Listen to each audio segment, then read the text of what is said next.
Hi, today Viva Bites is about a brief history of how wing shape has been studied throughout history in the last sort of century.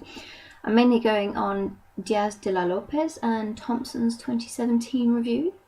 And so the wing shape studies really started off, kick-started actually by Darcy Thompson, who in his 1917 On Growth and Form book suggested that the form reflects physical and mathematical concepts, and so genes harness these principles to direct tissue development.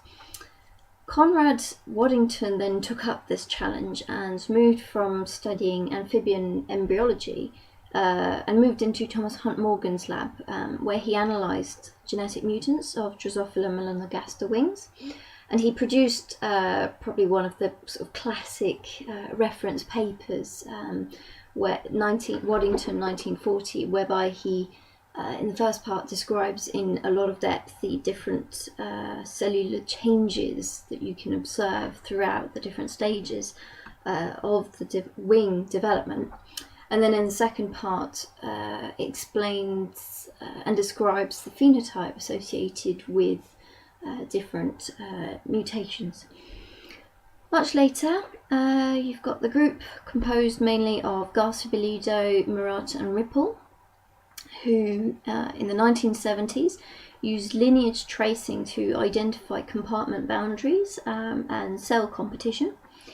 And this work was then recognised and expanded upon by Peter Lawrence, who, together with Murata, discovered engrailed the gene engrailed's importance in specifying the anterior-posterior boundary. And at about the same time, Fristrom and Fristrom advanced the description of wing morphogenesis in quite a bit more detail. And then after that, so this was sort of like 1970s, 1980s.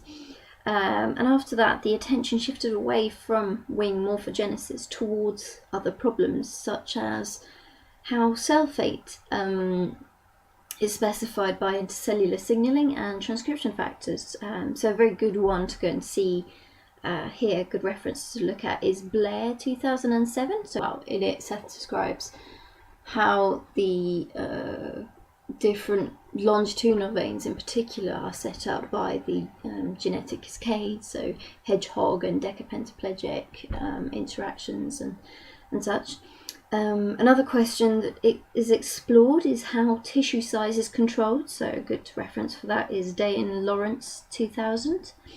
Another question is how cells compete within a tissue for survival, and now we've got quite a flourishing field that looks at tissue mechanics. So Dreher et al. 2016 is a good example of that.